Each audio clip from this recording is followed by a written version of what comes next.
She's so beautiful, isn't she? So full of life. Her name is Gabriella. She is almost 12 years old. She'll turn 12 in just a couple weeks. She's so beautiful, I can't believe it. It's just yesterday I was holding her hand as she walked. Now I have to carry a stick to beat the boys away. She's our youngest. Matthew is 17. He's going on 25, thinks he rules the world. James is 14. He has one incredible skill. Whenever there's any work anywhere in sight, he becomes blind. It's amazing. Can't really blame him. I guess I was the same way when I was his age. We've lived here a long time, my wife and I. Welcome to Capernaum. My name is Daniel. I've never seen you here before, but I hope you enjoy this beautiful park today. I love to come here. It's just so fun to watch children play, enjoy their innocence. The world needs more of that, doesn't it? It wasn't always a park, you know. Used to be the market where the ships would bring their daily catch. People could come and buy their dinner, but about a decade ago now, a storm blew through the area, changed the coastline a little bit, and so now the better fishing is north, so the market moved north and they made this into a park, which is just as well, actually, because it should be a park, because this is where it happens. This is where the most incredible events ever to come to our town took place, right here in this park. It's where Jesus showed up. He showed his power and his love and his compassion, and he changed everybody's life, including mine. I'd love to tell you the story if you have a few minutes.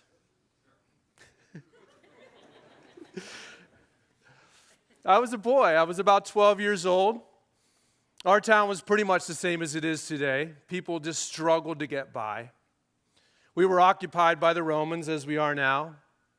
Everybody struggled. The Romans were harsh. Taxes are high. Everyone struggled, but my family struggled more than most. We were extremely poor, desperately poor. That's because my mother was abandoned. My father left shortly after I was born. I never even met him. My mother wasn't well. She didn't leave the house much. We never had anything to eat. Things were pretty desperate. I was ashamed. I was ashamed of my family. I was ashamed of our situation. I was ashamed of my mother. In many ways, I was left to raise myself, which is a good thing that I found Eli and his family. We were best friends since we were 5 years old. We became best friends. One day I was walking past his house and the door was open and I saw bread on the table. And my little 5-year-old self went in and I grabbed the bread and I started to eat it and his mother caught me. But we became the best of friends. They didn't have much more than we did, but at least they had bread. They took me in and raised me almost as their own son. I'm very thankful for their love and compassion. Like every village, the synagogue was at the center of life. My mother couldn't go, but we would go. I would go with Eli and his family. Every Sabbath, we would go to the synagogue. We would hear the teaching, and I loved it. I loved to hear the prayers and recite the prayers. I loved to hear the words of the prophets tell us that we were not forgotten. But everything wasn't always great with the synagogue. It had its troubles. There was a lot of infighting in the synagogue. I heard whispering about it. Even as a kid, I knew what was going on. It seems that some of the synagogue leaders, they just wanted to sympathize with the Romans. They wanted to curry their favor and pad their own pockets rather than really love people and lead them into worship of Yahweh. And so there was a conflict. There was a man named Cassius. He was a Jewish man who burned down a Roman armory in an act of rebellion. Some of the synagogue rulers saw this as an opportunity to make favor with the Romans, and so they turned in Cassius. He was arrested. He was crucified. In fact, he was crucified right over there. I remember watching it. I don't know why I watched it, but I did. Maybe it was morbid fascination. I watched him hang on that cross. I watched the blood drip from him to the ground.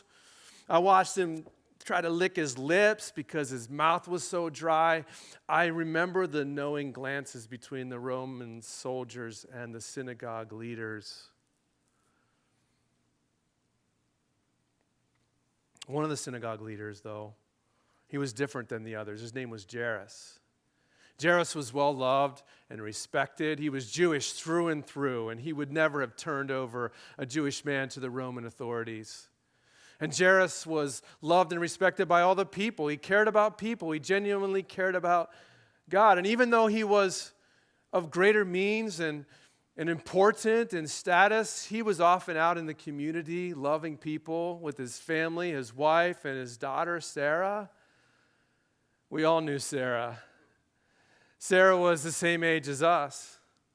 She had beautiful brown hair, bright brown eyes, and this giggle that made all the boys go crazy. Eli had a crush on Sarah. We all had a crush on Sarah, but Eli's was bad. I'm going to marry her, he'd say. I love her. I'm going to marry Sarah. That was ridiculous. There was no way Sarah was going to marry Eli. But he'd say, no, it's true. You watch and see. You watch and see. I'm going to marry her. And then he'd practice kissing her on his arm, Poor Eli. Anyway, Jairus wasn't a sellout like the other synagogue rulers. In fact, when they turned over Cassius, he told everyone, he wanted to rally support against them. He wanted people to know that they had been the traitors, but they were powerful men. And they had the authority, and they cast Jairus off the synagogue council. They even threatened his family. They threatened to make up false charges against him and maybe even have him arrested and crucified if he continued. And so he was exiled from the synagogue. There were political tensions, religious tensions. There's nothing new under the sun. Look at Gabriella playing over there. She's so beautiful, isn't she? She's so full of life. Anyway, back to the story. So in the midst of all of these tensions and the struggles of our day, there was news. There was news about a new prophet. His name was Jesus. He was from Nazareth. They were saying incredible things about him. They said that he spoke like he was speaking directly from God. They said that he could do miracles. They said he might even be the Messiah. I heard a story about him making bread out of thin air. That sounded really good to my empty belly.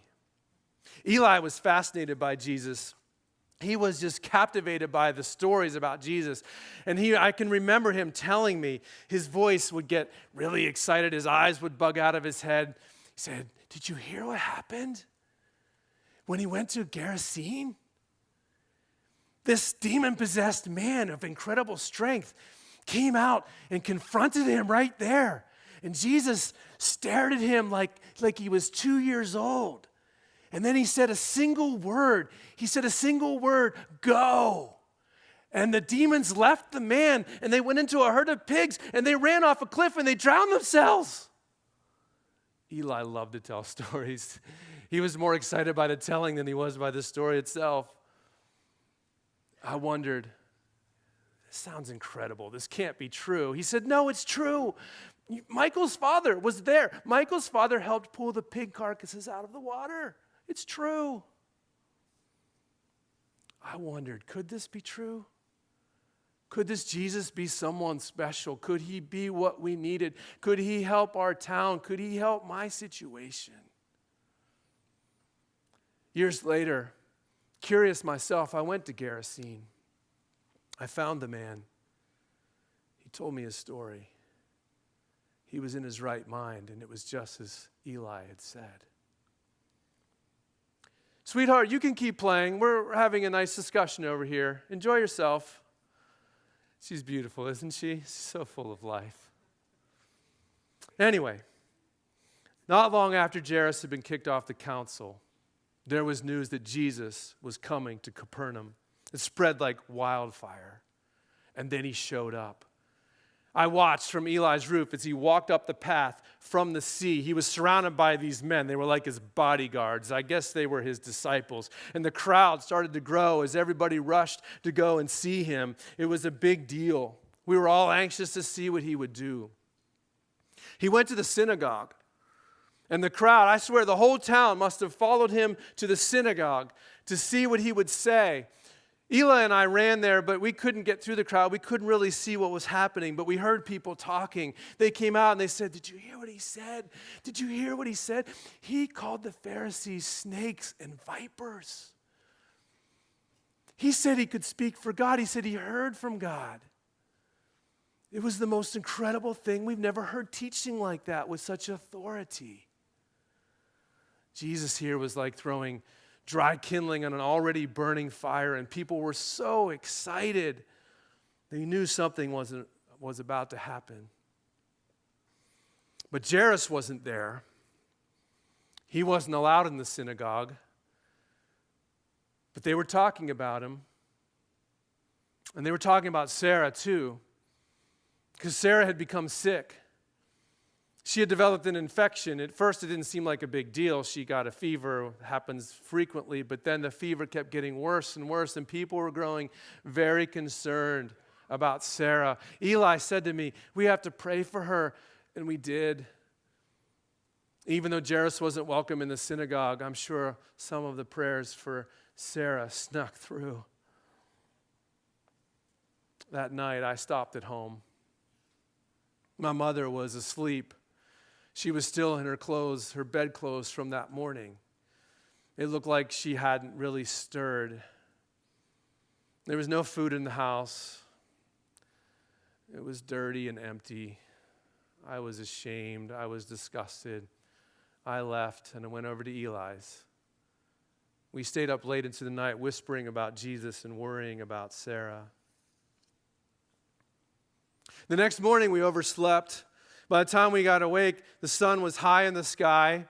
We came down into the room where Eli's mother was, and she looked very concerned. She looked scared. She said, "Boys, there's something I have to tell you." She said, "Your friend Sarah, I know you love Sarah. I heard this morning that she's not doing well. I heard that her fever is very high. In fact, boys, I think she's going to die." We didn't know what to do with that news. We're two boys, unacquainted with grief, not used to hearing news about our friends dying. We were just silent. She asked us if we'd go to the market and get some fish. We grabbed a couple coins and we ran off. We came here. We were just about finished with our transaction. We had a couple beautiful fish when suddenly there was commotion. You could tell it was Jesus and his disciples. They were coming up the path. I don't know where they'd spent the night before, but the crowd was already gathered. Eli said, "Let's go!" And he ran off, leaving me holding the two fish. I wrapped them up as best as I could, and I ran after him. And the crowd was already huge.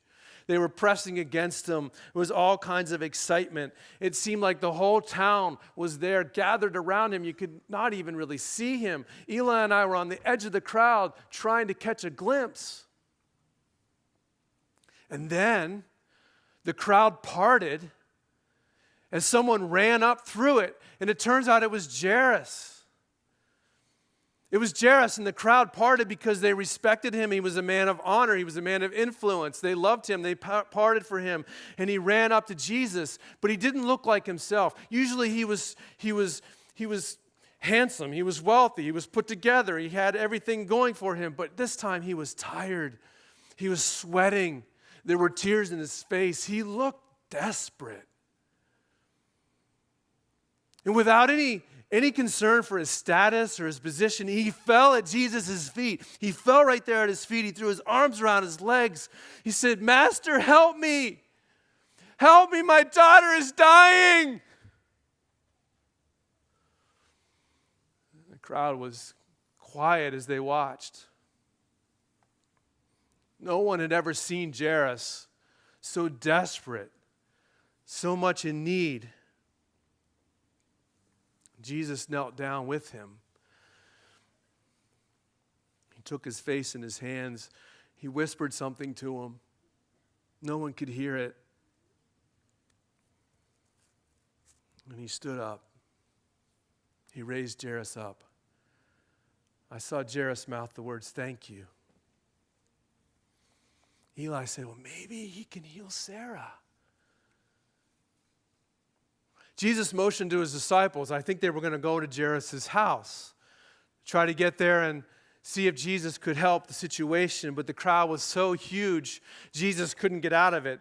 Jairus was already on the edge. He looked back. Jesus was stuck in the crowd. Jairus looked so desperate. Hurry, hurry, hurry. But Jesus couldn't get away. Eli and I were going to run. We were going to go to Jairus' house, beat the crowd. And just as we turned to run away, we heard it. It was the first time we'd actually heard it. We heard his voice. We heard Jesus' voice.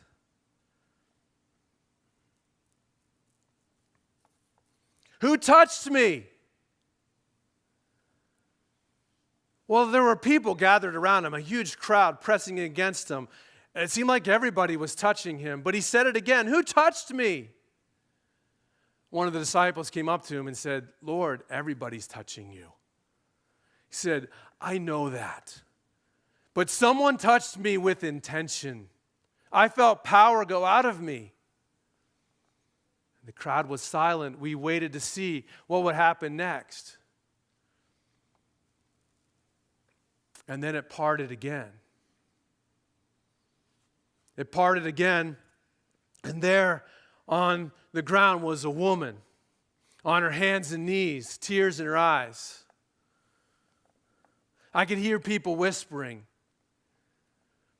what's she doing here?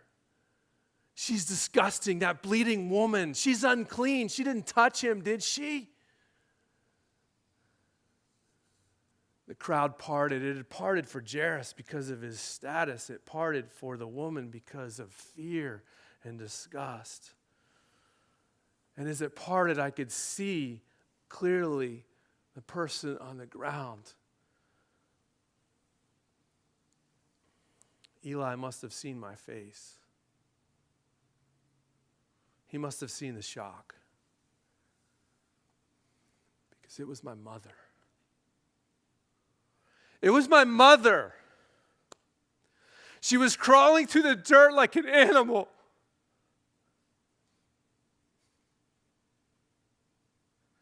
People were disgusted by her. She was filthy. She was still wearing the clothes I'd seen her in the night before. I was ashamed of her. I was ashamed of myself for feeling the way I felt. She crawled up and grabbed Jesus around the legs. She said, Master, I'm so sorry. I didn't want you to know, but I'm so desperate.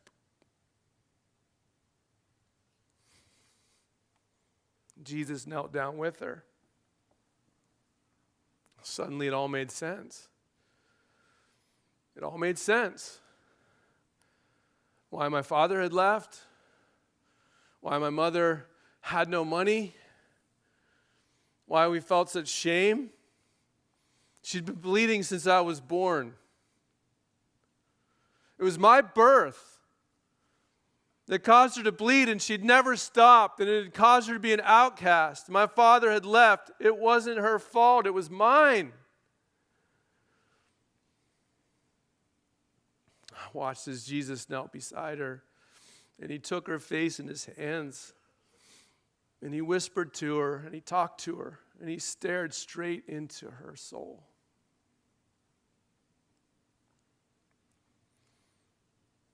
I believe each of us has a moment when we fall at his feet. Each of us has a moment where we crawl on our hands and knees and we come to him. Our lives are spilled out before him. Everything is laid bare. And there's no shadow. There's no secret. There are no barriers. There's no shame. He doesn't judge us. He doesn't take stock of us. He doesn't weigh his options about us. He doesn't care if we're rich or poor, man or woman, clean or unclean. He just loves us. He loves us in the purest form of our desperation.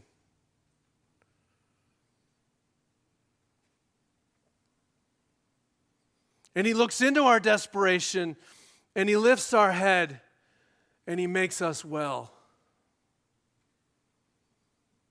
This was my mother's moment. As Jesus knelt before her, he kissed her on the forehead. He said, "Daughter, your faith has healed you."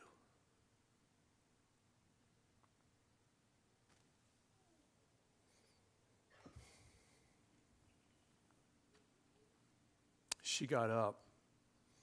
My poor, lonely, desperate, broken mother got up.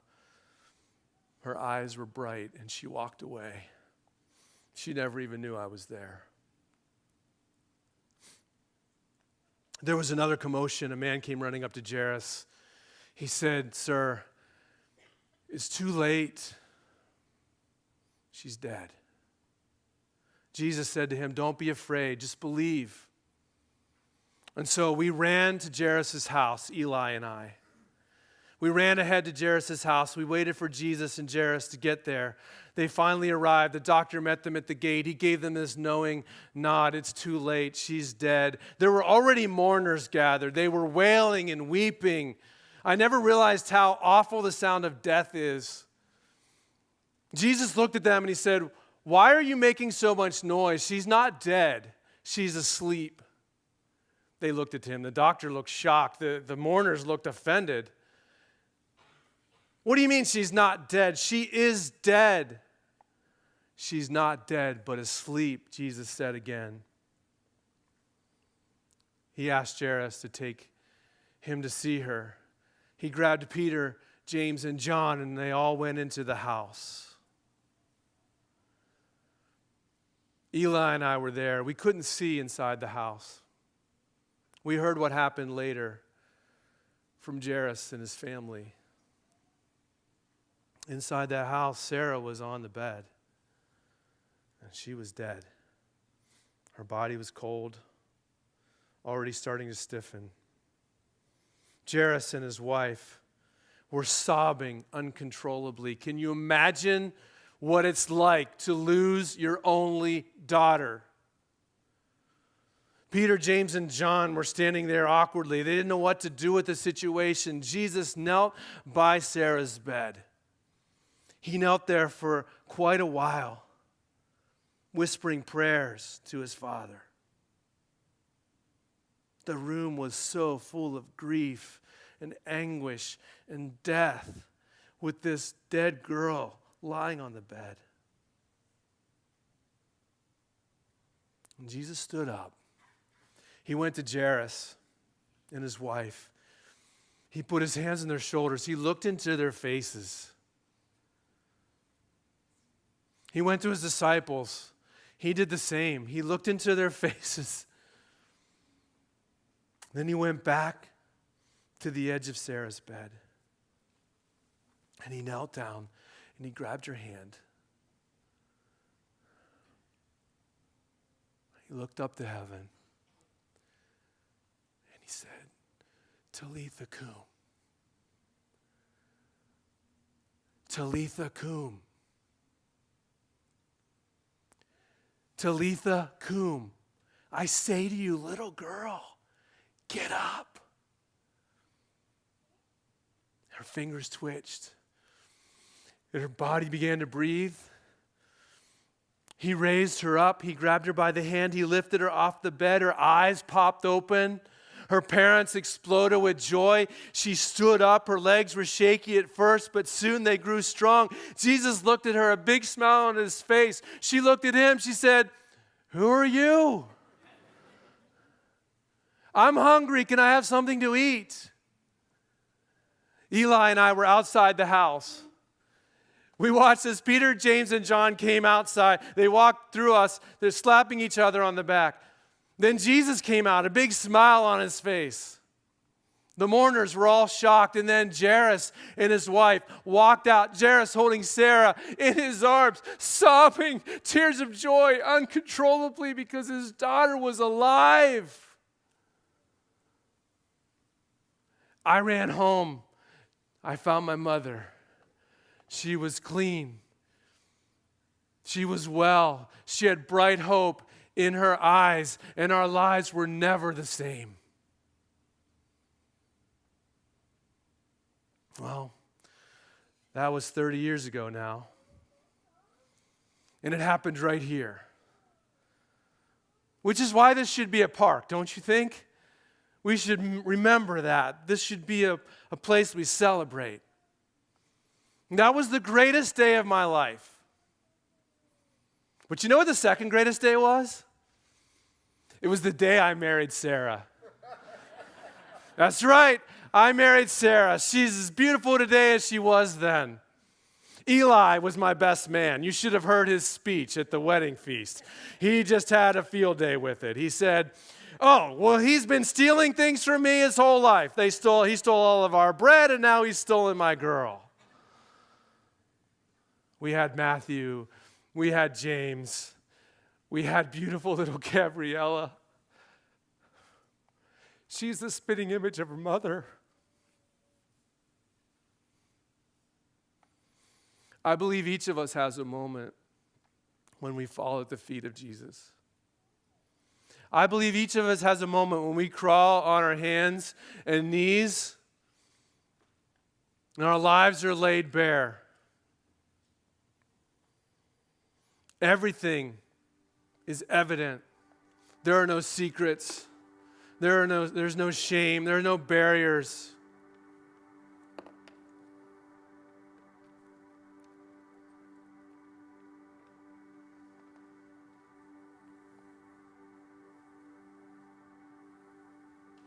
He looks at us, and he doesn't judge us. He doesn't take stock of us. He doesn't weigh his options.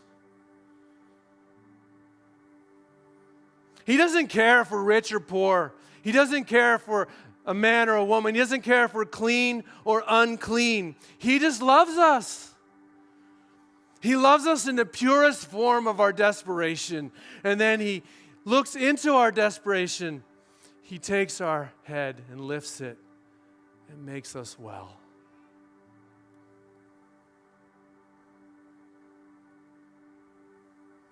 I love bringing her to this park. Isn't she beautiful? She's so full of life. She's our little angel. Gabriella, come. We best get home. Your mother is starting to worry about us. Let's go, dear.